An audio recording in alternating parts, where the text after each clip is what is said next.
Good morning, everyone. This is Cassie Stumo. I'm the Senior Digital Marketing Specialist here at EAC. Thanks for joining us today for an update on Ansys 2020 to structures and mechanical software.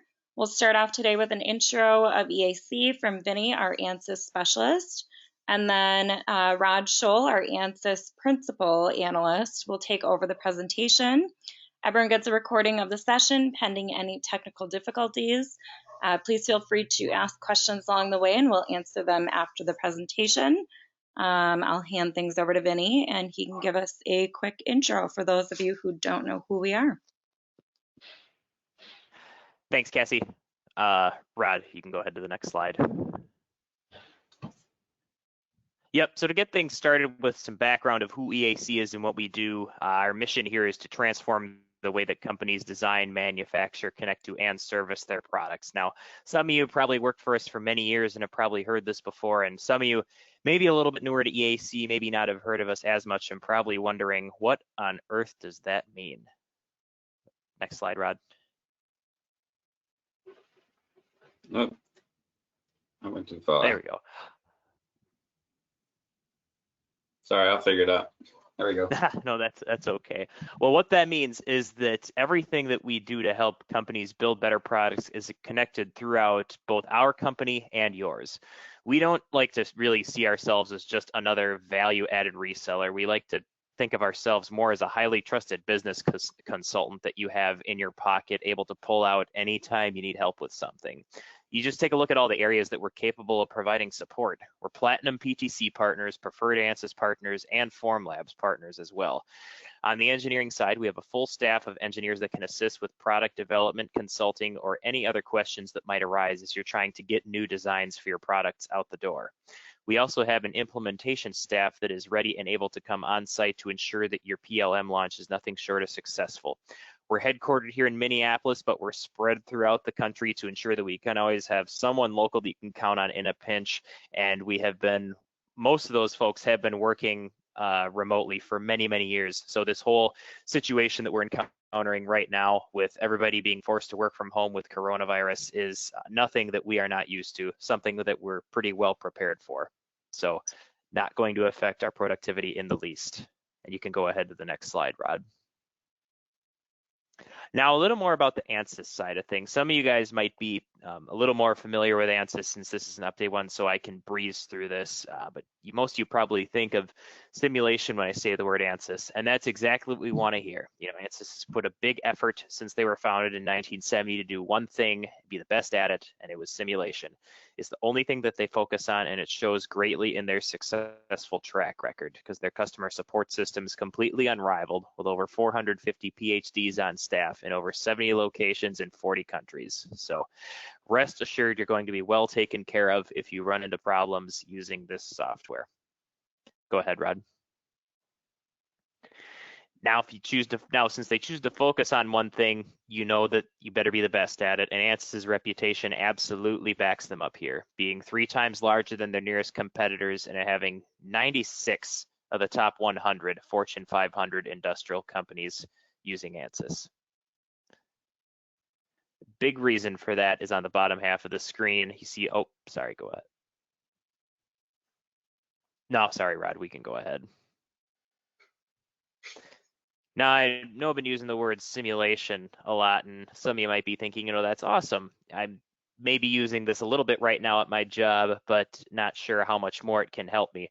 Well, I'm here to tell you that you can definitely use it more potentially into what you're doing right now. I work with companies that use Ansys from the first design sketch all the way up to when they're making their production parts. You'd be amazed of what's possible by having a conversation with one of our applications engineers. And some of the things listed here give you somewhat of an idea of how we can help in some of those ways all the way up to production.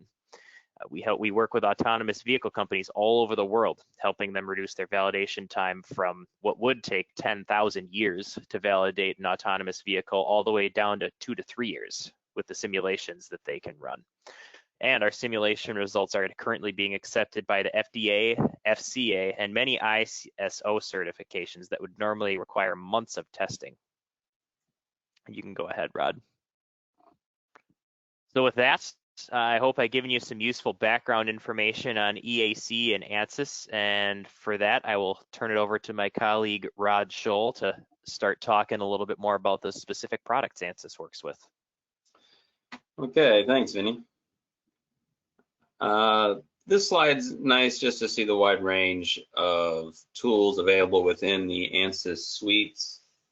Many times we're siloed in one particular area of these slides, and most of our updates today are going to be centered in that middle purple box.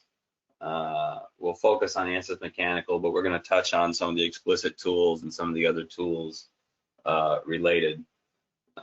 But if you're touching fluid analysis or electronics analysis or the whole host of other tool sets, of course, there's update material on those as well. You can reach out to us or find them on the web. I also think it's nice to orient users if they're new to the tool sets about the different names of the tools. Their capabilities overlap with one another. We have Ansys flagship tools, which we often refer to as Workbench or Ansys Mechanical. And then there's also this other suite of tools, Discovery AIM here in the orange box, and then Discovery Live, the near instantaneous analysis tools. So we're going to be focusing here on the flagship tools and the mechanical tool set. We might touch a little bit on Discovery Live or something, but in general, we're talking about a Workbench mechanical updates.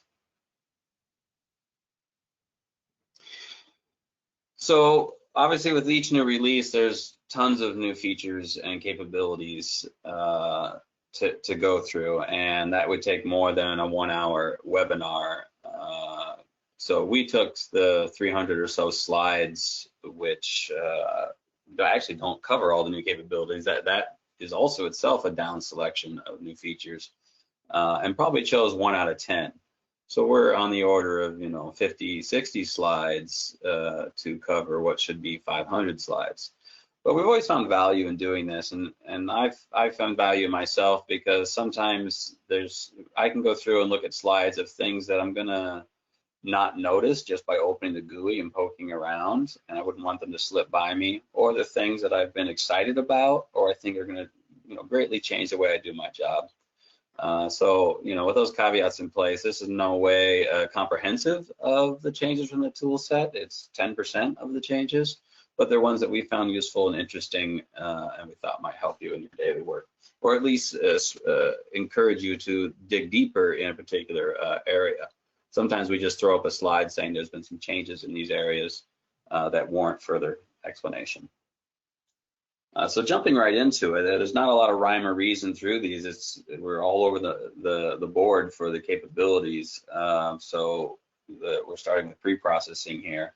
And the addition of cross-sectional properties has been added into mechanical. Those were present within SpaceClaim before. If you were a SpaceClaim user, and it was very handy, you could use standard AISC sizes, bring cross sections in. Now you can work with those cross sections directly in mechanical, make changes in mechanical, parameterize those. So we continue to progress with the capability of working with beams and truss-like structures in our simulations. And then there's a profile view where we can edit the profile to be any particular customized beam cross-section we have. You can, I think, imagine how just changing the single variable of thickness on some of these cross-sections can automate, using Design Explorer. Or just using parameterization, if you will, to quickly check what different beam sizes can do for resultant deflections and stresses. The Smart Select is a new button added in. It's something I might have missed for a while, and I guess I hadn't seen it, so I went through the release notes, and maybe you hadn't either. But rather than having to tell Ansys to select lines, vertices, areas, or solids, there are hotspots that your cursor should auto-detect. and that just saves us a few clicks when we're selecting different entities within our model. Triple click to select the top body, and then of course you can still use control to select multiple bodies, that sort of thing.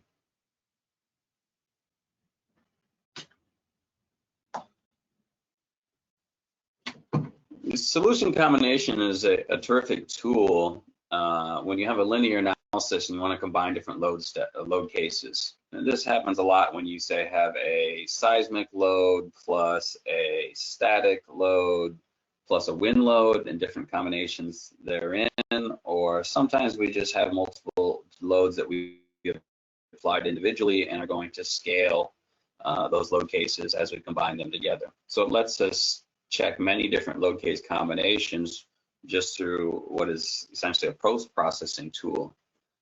But there was a couple of things missing in it. Like sometimes when we would combine it, we might want to not add together each of the combinations, but just extract the maximum over the set of combinations, or the minimum over the set of combinations. So there's a few different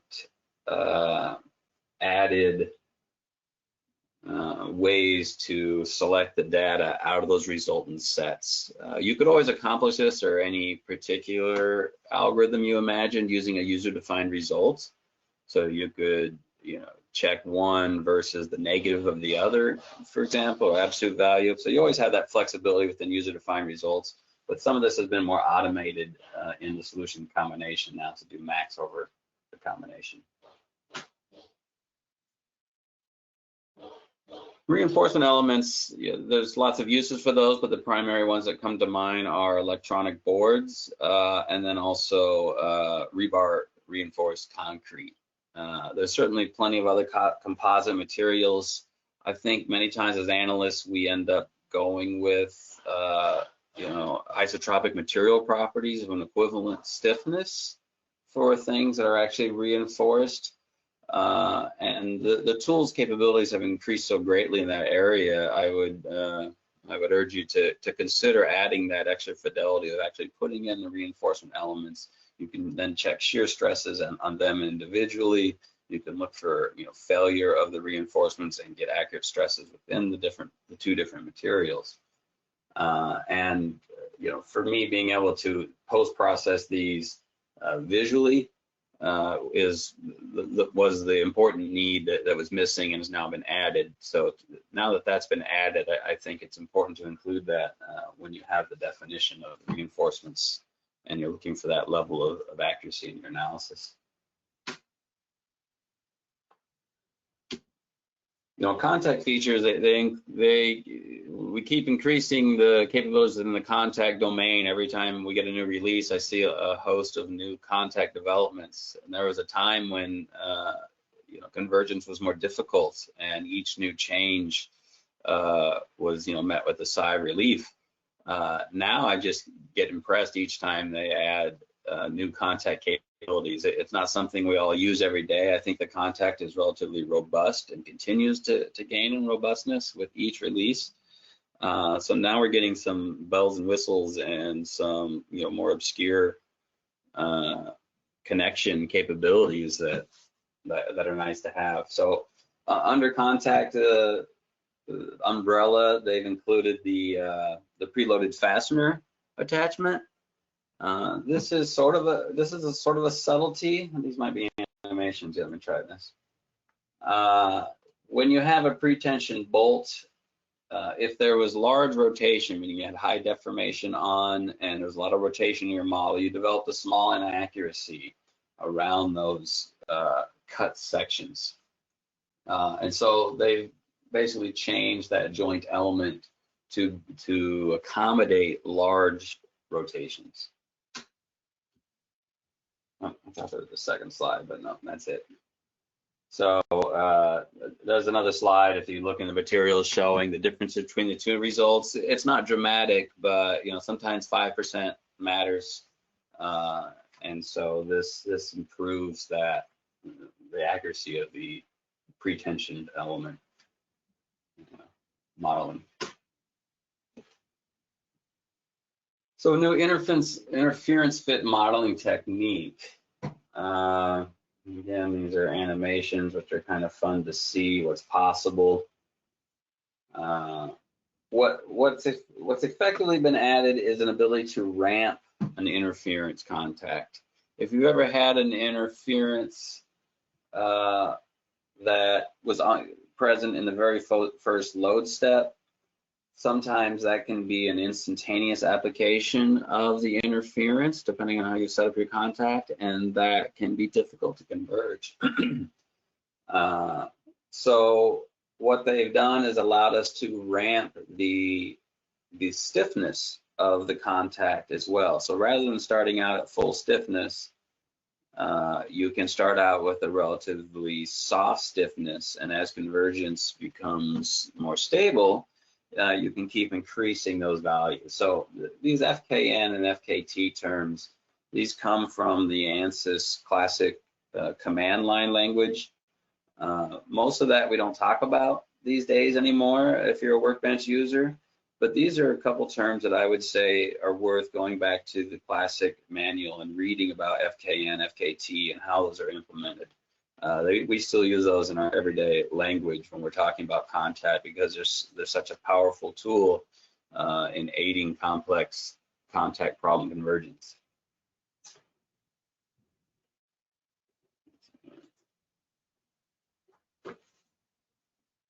In addition to that capability, they've allowed for an exponential relationship with contact stiffness. So there are some bearings which behave this way, and actually, when there's a fluid film, but contact pressure versus stiffness isn't always linear, often isn't linear. This gives us quite a bit of control over our analyses to define a pressure versus penetration relationship. If you've ever worked with the adhesive, contact adhesive capabilities, this is building upon that technology. You'll see the CZER constant related to that. So this is yet another tool to control how much penetration is allowed to make convergence quicker, and actually model the contact more accurately if you actually know the relationship between pressure and penetration.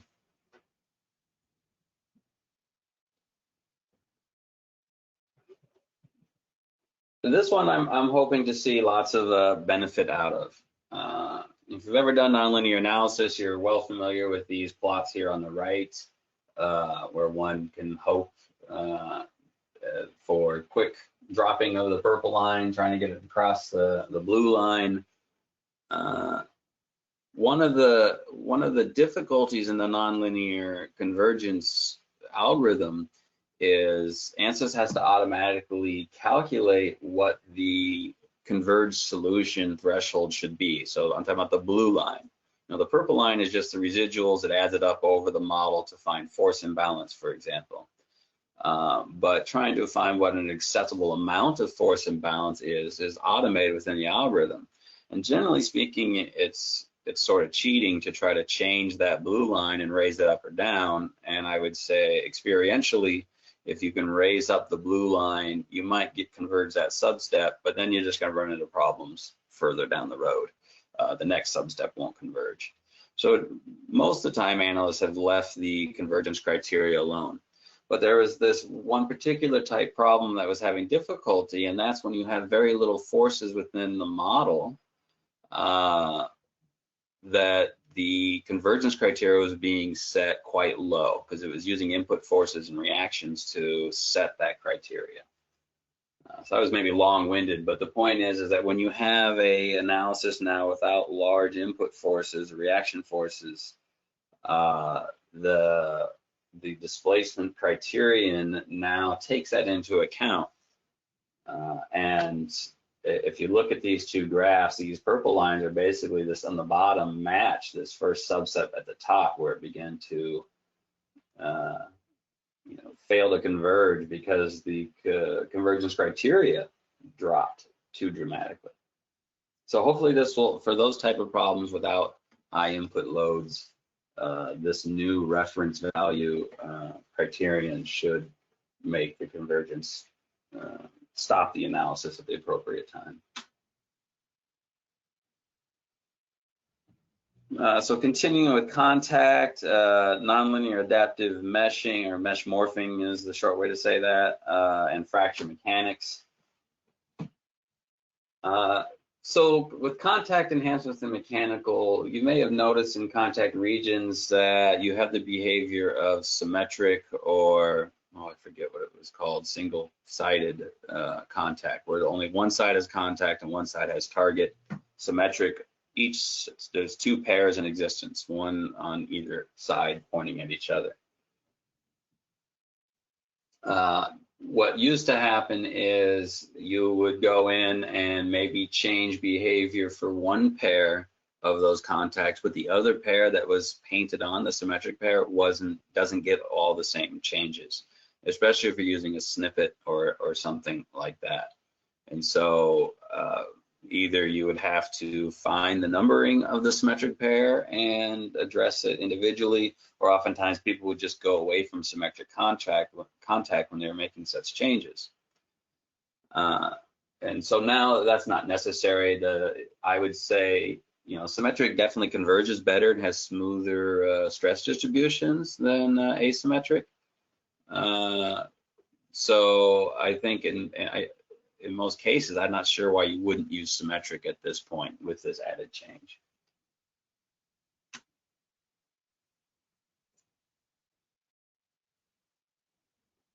So other contact enhancements,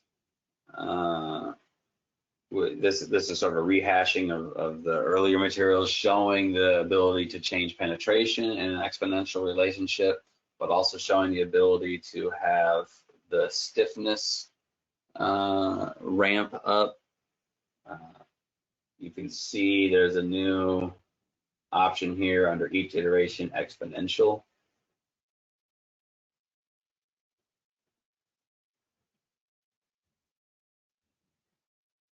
And we should point out that this is with the pure penalty formulation. So you won't see that option pop up until you switch to the formulation of pure penalty.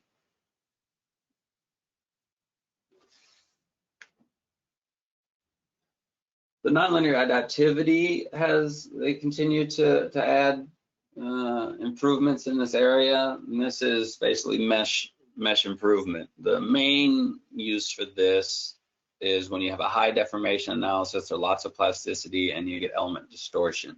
And when the element no longer has a viable shape function, the analysis ends with the dreaded shape element distortion error.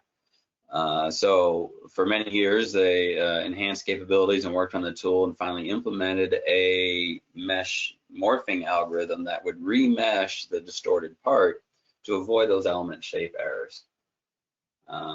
In this case, now but there was a missing spot that was active with high deformation on, but there are some cases where high deformation is off and you still want to allow mesh nonlinear adaptivity, the mesh morphing. So they turned that capability on while there is no large deflection present in their model.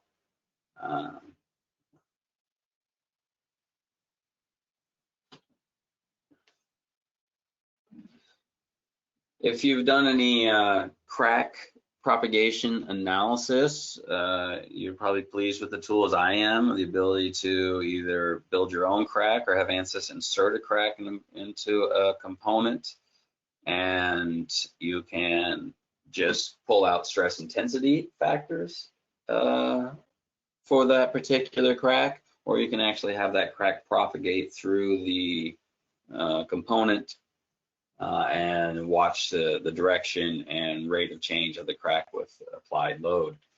What was missing was supporting multiple load steps. So you might want to reverse the load or have a load and then a relaxation period.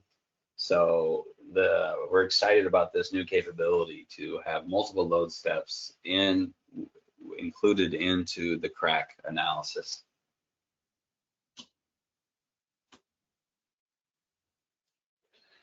We've also done the crack propagation we found the mesher to be robust in say 70% of the cases. We would choose a crack and put it on a part, and oftentimes the mesh would be unable to mesh a particular crack size, and we'd have to adjust the crack by 2 or 3%, and then it would mesh. So something in the meshing algorithm could use improved robustness, and that is what they've done.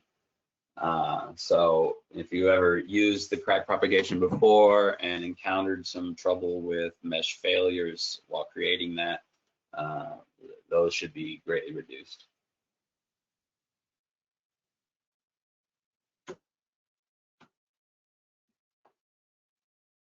I think I added one slide for this, mechanical scripting. It's a domain that a lot of us just don't get into. When it was first released, these ACT modules, it was a pretty manual process, and the programming tools associated with it were somewhat limited. But it continues to enhance the interfaces to begin scripting within your analyses. So this is probably the release I would say is the one that where advanced users should begin jumping into the scripting capabilities. Part of that is, there's a log file where you can see what past actions have created and use that script, modify that script.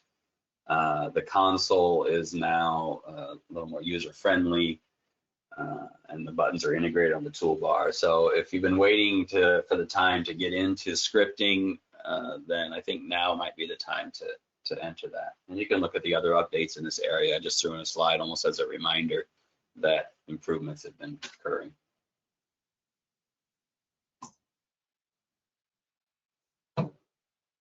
So this is sort of an obscure one, but if you use it, I think it's an important one. That there is modal superposition, which is written shorthand as MSUP here. The modal superposition algorithm helps reduce solve time for transient dynamic analyses. There's actually a number of areas where modal superposition is used, but that's the main one is with the transient analysis, but you can also use it, I believe, in random vibe. But it included some long wait times because it would expand everything. And so it would take those modal results and expand all those files, which could sometimes be very large files. And often we were only interested in getting particular frequencies or displacement responses, and we didn't want to post-process the whole thing. So I'd say just add the capability to skip the expansion until a later point in the analysis. So that saves as more of a tool of convenience. You've probably heard about the Ansys Motion tool, which was added to the suite in the last maybe year and a half. And this motion tool is being integrated in through the ACT app, so into the mechanical interface. This is something which has been great about the Ansys, has acquired an awful lot of tools over the last, say, 10 years. And one by one, we see the capabilities being eventually brought into the Workbench interface, and the tools being made available to people that focus just on Ansys Mechanical. And so motion is, if you have any need for motion in your product design and have been avoiding it because of the GUI and the interface and that learning requirement, look into this ACT app and start leveraging motion capabilities within your Workbench environment. I just wanted to throw out, Ansys Motion is a very powerful tool, and you could spend and there are webinars on that issue alone.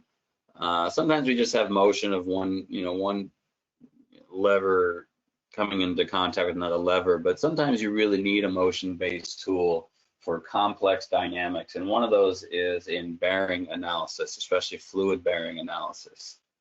So Ansys Motion actually has implemented in it an elasto hydrodynamic bearing, which can try to capture the oil film pressure. So you don't have to do the full CFD model, or you can calibrate the tool with a CFD model, but then capture these complex dynamics in the motion tool. Yeah, here's so if you have moving parts that have an oil film between them, or other fluid film bearings, I think you'll find this tool to add the accuracy, which we've many times just been ignoring over the years, and coming up with a single force for that bearing. Now we can see the distribution of forces. There's a toolkit in the Ansys Motion is a soil interaction toolkit, where you define the type of soil, or you can choose between many different types of soil built in. A lot of times it's material properties which slow us down when it comes to modeling soil, because there's such a wide range of properties. These are now built into the tool.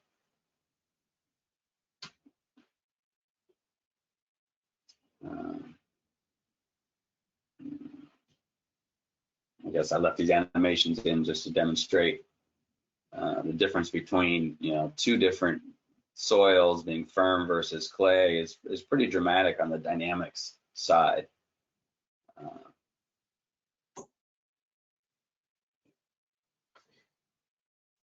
Discovery Live, hopefully you're familiar with. That's that near real-time analysis simulation tool, where you can make changes in what is nearly a space claim environment, and then rapidly predict stresses, deflections, frequencies, and the capabilities continue to expand in that tool set. But it doesn't have the full tool set. Obviously, it's a different tool than finite element analysis, and there are going to be cases and nonlinearities that can't be captured in Discovery Live. So you always want to be able to, if the situation warrants it, punch out and go to a more advanced tool. So now this capability to go finish when you meet the end of Discovery Live's fidelity and capabilities, to export to Workbench Mechanical and then continue the analysis there. I think this might be really the design path we should be using, like preliminary design. We can do preliminary design in Workbench. It's not that hard with parameterization, but I think it might be faster to start analyses in Discovery Live early on, and then do this convergence. Now it's still being brought in through an ACT app, so it's not a single click, so it's a few clicks, but the capability is now there.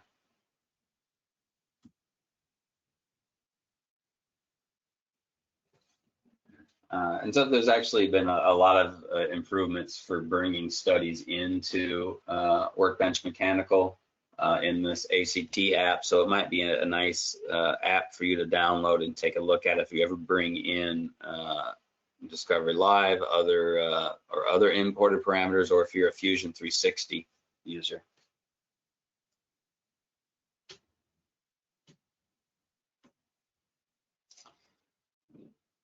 You may have noticed over the years that a lot of new capabilities first get exposed in mechanical APDL, the so-called classic interface, and then later show up in Workbench as the implementation matures. So sometimes we just don't mention the mechanical APDL enhancements because you have to access them to the old interface or through snippets.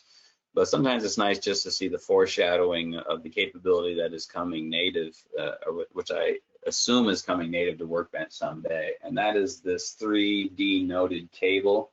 So if you ever work with cables, having to linearize them into straight links did not work whenever you had pulleys or curved mechanisms, which was honestly most of the time. And so now that they have a 3D noded element, that's going to bring a wide range of applications into reach. So cabling, I think, is now much improved in the mechanical mechanical APDL interface, and perhaps we'll see that ported over to Workbench soon. Inverse analysis is a term for oftentimes you put in a geometry, come up with deflections, and then want to reverse that process and go back to what geometry do I need to get to this deflected shape. So that capability was added, I think last release, maybe 2019. Now it's been added with large deformation with incompressibility, which is important for biomedical applications. So they can come up with oftentimes you're doing imaging of, let's say, a blood vessel under pressure. What you want to do is reverse that pressure and, during operation, know what the shape is going to be during the procedure. So this facilitates the prediction of geometries and actually coming up with the new geometries under different pressurizations. But I think this is one application, but I know that the inverse analysis is something that's done for manufacturing of blades, wanting to know them in their curved shape, or hot to cold transformation, where you build it cold but you analyze it hot. So there's a lot of different ways in which this becomes necessary, and the mixed UP formulation addition is going to it'd be a nice add.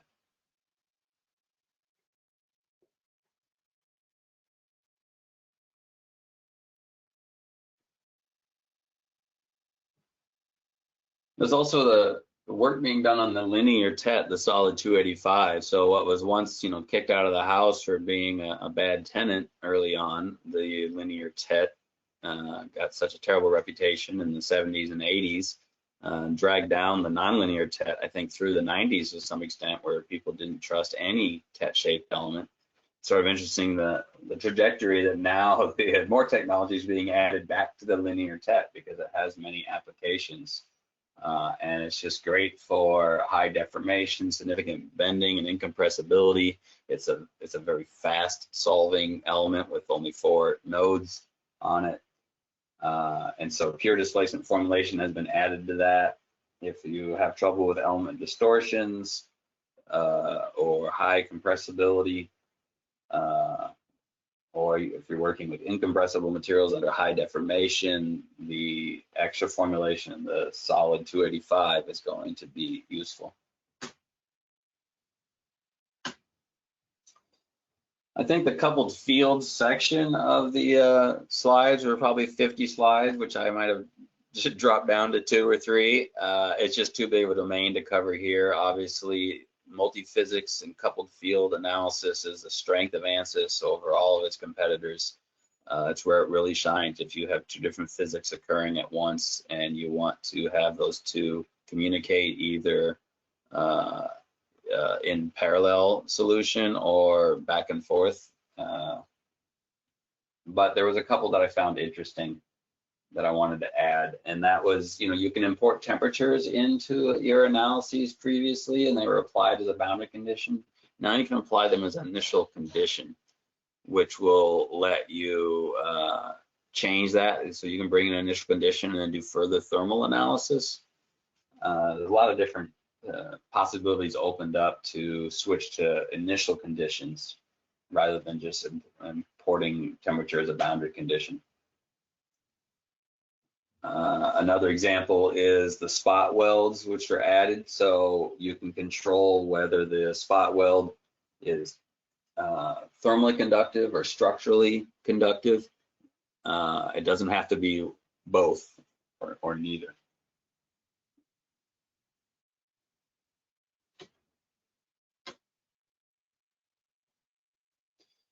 This is a revisit the nonlinear adaptivity slide. They've added more stabilization into those analyses. And we mentioned that is the new capability, but there's mixed remeshing for the TET hex mixed meshes.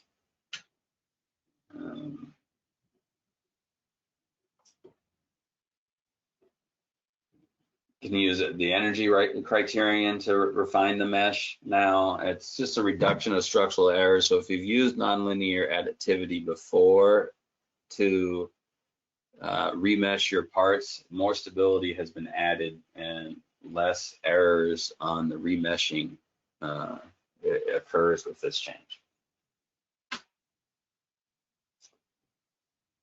And as I mentioned, they added nonlinear stabilization into nonlinear additivity. So once we added nonlinear additivity, we could have meshes which responded to high deformation, but I think many times we ran into numerical instability.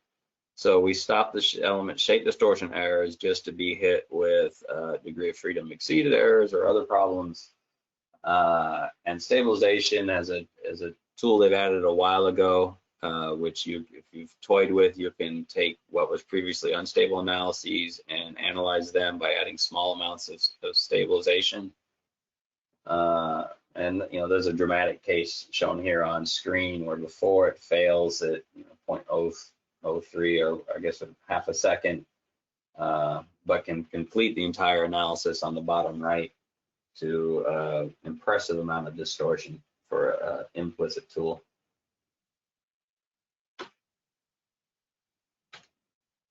Oh, going the wrong way. Optimization continues to receive improvements. If you use it, you'll notice last time in like the 2019 release, they came up with level set optimization capability.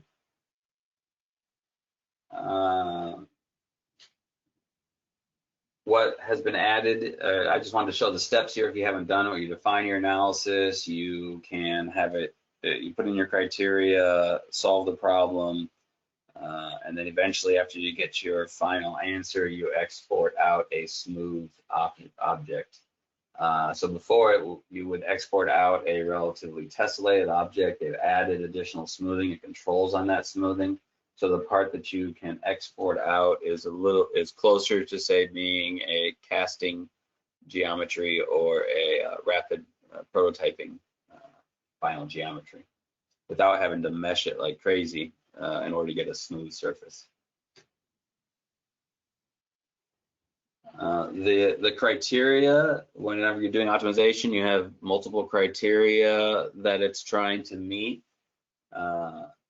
They added a normalized weighting function to that. So rather than having to view all of those criteria as equal, now you can put a constant in to scale them. So one load can be more important than the other load by a certain factor or one criteria.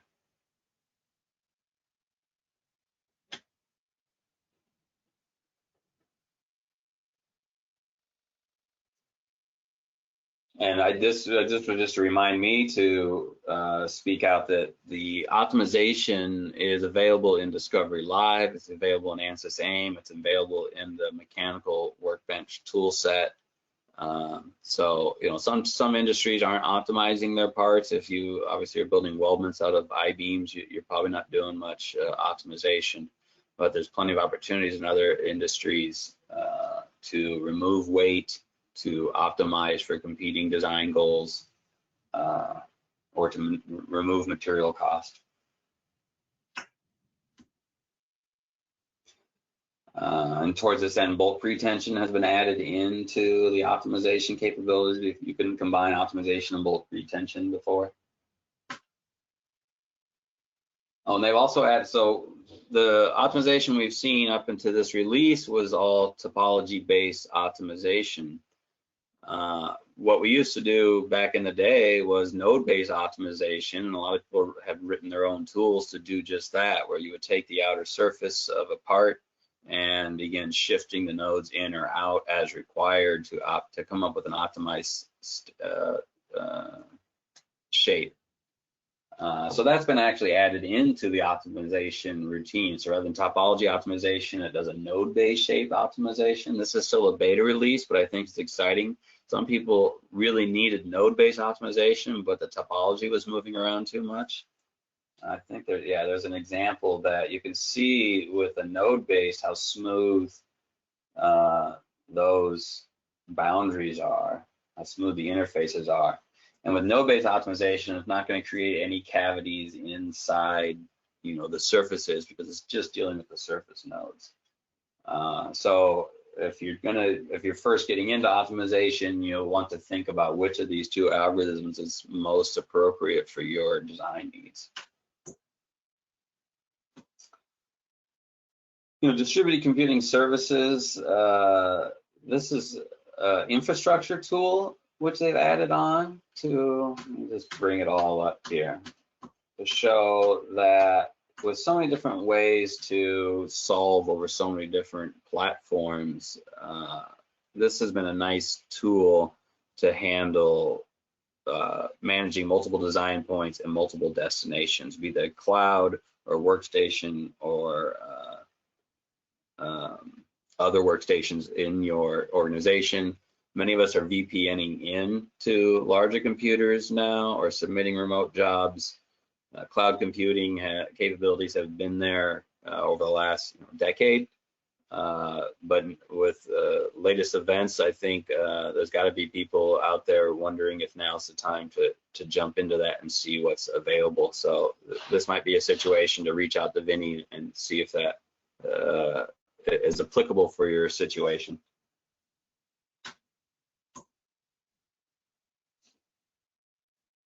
The slide decks for release notes always come out with these slides of speed improvements, and each time it's always just impressive to see how much it changes from release to release, especially for, you know, for these high core counts, and it shows you the amount of time and energy Ansys invests in solver technology.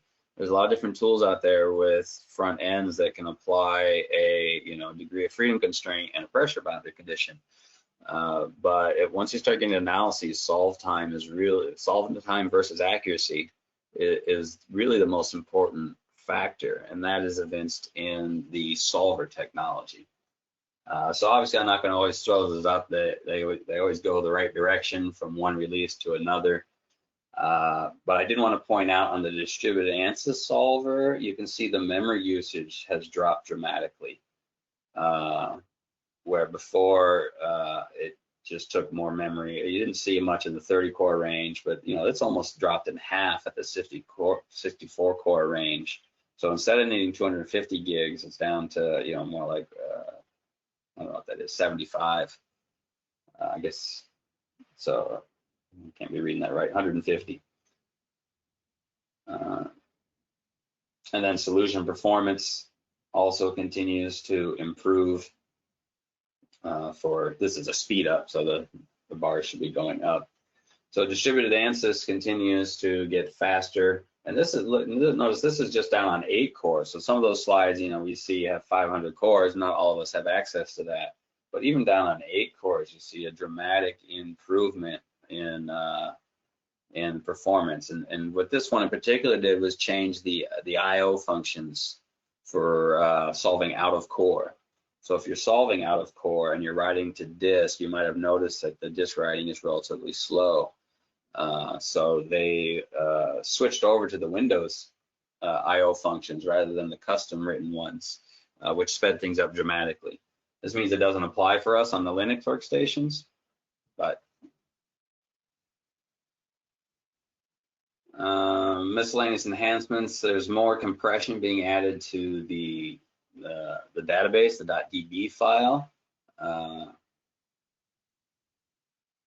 You can see a rough graph of how much compression is there. I just wanted to point out to be aware that that's an option that's there. It's going to slow things down a little bit when it does that compression, but it's pretty quick, honestly. But it should make our file size a little smaller.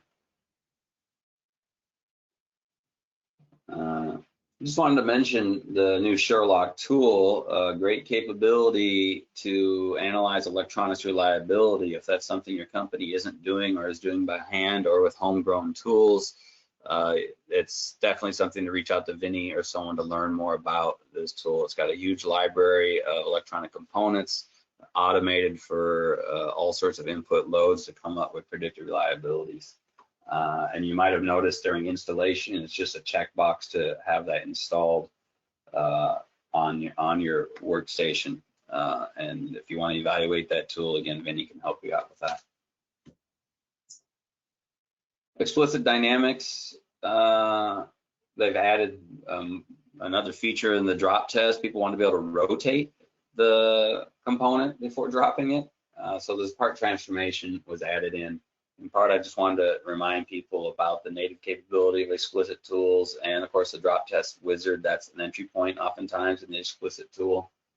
So if you've never done drop test analysis, it's not difficult to get started with that. And reaction probes in those drop tests, which is sometimes people want to know what the peak force, or sorry, peak force is for a particular test.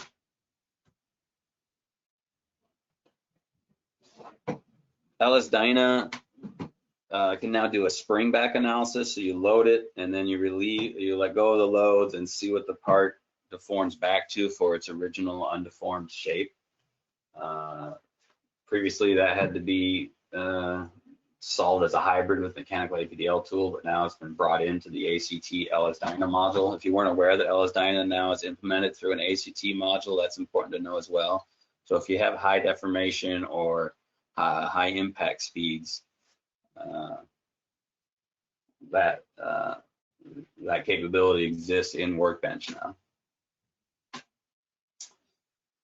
Aqua has a limited audience set, but those who use it obviously rely upon it. The internal tank pressures now can be mapped over to the static structural system using the ACT extension. So oftentimes you do the sloshing in Aqua, and then you want to come over to Mechanical and look at the resulting stresses and loads. And I left a little time left here for others to chime in or to see if we have any questions that come in from the audience. Thanks for listening. Hopefully you guys found some of those informative or useful.